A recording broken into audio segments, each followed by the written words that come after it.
Who's the target market? I guess MSNBC's ever diminishing number of viewers, because the deportation policy remains enormously popular, and it's probably going to get even more popular with this new information. The policy has seen a 655% spike in arrests of terrorists in the US, including one of India's most wanted.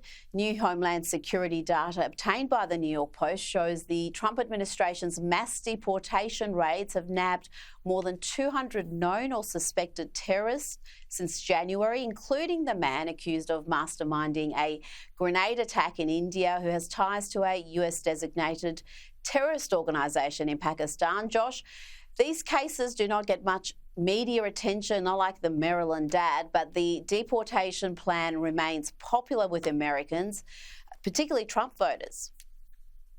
Oh, yeah, it's overwhelmingly popular. I mean, Donald Trump's immigration agenda, I mean, do not let the New York Times or MSNBC delude you into thinking anything to the contrary. It is actually wildly popular.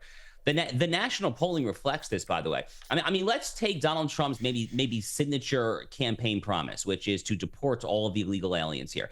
So when I first started following this data, call it 13, 14 years ago or so, around the time that I was getting ready to start law school here in the United States, that was a losing issue for Republicans. For Republicans who took the maximal hawkish position on immigration that we were going to deport all illegal aliens, you had roughly 30 to 35% towards 2012, 2013, around then. You look now at the data, well over 60%, depends on the poll, but typically well over 60% of Americans now say that they support deporting all illegal aliens from this country. That is a veritable sea change. That is a massive, massive sea change here on the issue of illegal immigration there. And the data basically speak for itself, Reed. Ever since this administration got started there, encounters between illegal aliens and Customs and Border Protection at the southern border are dramatically down there. Gotaways, which are basically illegal aliens who show up between ports of entry, manage to escape into the American interior. Those numbers are way down as well there. All of it has to do from the top guy on down. It has to do with Donald Trump. It has to do with Stephen Miller, the exceptional deputy White House chief of staff in charge of immigration policy. It has to do with Tom Homan, the border czar, who was just frankly just fantastic. He's just a magnificent, one of the unheralded, unsung heroes of this administration there. So from soup to nuts, the immigration agenda is actually working very, very well in terms of political popularity. Now, the courts are doing their darndest. They're doing their darndest here to gum up the works. That's basically the best tool that the anti-Trump resistance has there. They're not going to let go of that anytime soon there. That's a whole nother can of worms. But other than the whole judicial issue there, it's working quite well, I would say, from an Article 2 presidential power perspective.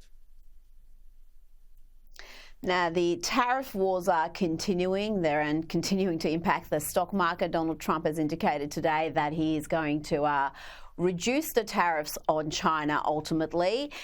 Josh, it's interesting to see so many on the left side with China, side with the Chinese Communist Party that kills dissidents, enslaves the Uyghurs. It's a brutal regime that is a clear and present danger to the West. And you wrote about President Trump and his life's work culminating with this confrontation with China. Tell me why you argue America's trade war with China has to happen and why this rogue superpower, as you call them, must be crushed. Well, China has been ripping the crap out of the United States for decades on end. And Donald Trump, to his great credit, has been at the tip of the spear of pointing this out time and time and time again. Even as elites of both parties here in the United States continue to issue all these platitudes about how welcoming China into the Western economies would somehow be better for all parties involved here. Back in the Bush administration in the early 2000s, Republicans and Democrats alike both welcomed China into the World Trade Organization. It has not worked out well. It has not worked out well at all. China routinely pilfers American intellectual property and trade secrets simply as a cost of doing business there. Then they basically steal that intellectual property. They illegally subsidize it in violation of World Trade Organization rules, and then export them for dumping in foreign markets well below market value there. This is a rogue country on the geopolitical chessboard as well. Look at how they're siding with Vladimir Putin in Ukraine, how they're routinely siding with Iran, North Korea, Venezuela, Cuba. I live in South Florida. China is very, very close cozy with Cuba just 90 miles off our shore. They are controlling large swaths of the Panama Canal. They have a deep water port in Peru. This is the threat. I mean, we have literally given our civilizational foe, our geopolitical foe, we've literally given them the rope with which to hang ourselves. The mere fact now that we are so dependent on Chinese goods there makes it a very difficult situation to try to claw our way out of there. But Donald Trump is a very prescient, forward-thinking guy on this issue there. He's fundamentally, Rita, trying to become the first president since Richard Nixon visited Mao Zedong in 1972. He's trying to become the first president to undo the contemporary, modern U.S.-China economic relationship bear hug. I wish him nothing but the best. This trade war has to happen there. Frankly, I take solace in knowing that we have the right man at the right time for the right cause. So I just say Godspeed, Mr. President. It will be fascinating to see how this plays out. This is not a short-term strategy. This is something for the long-term health of the country, the long-term health of the West, and I think many people are losing sight of that. They're just looking at the fluctuations in the stock market daily and wanting decisions to be based on that. Josh Hammer, thank you so much for your time tonight. Thank you, Rita.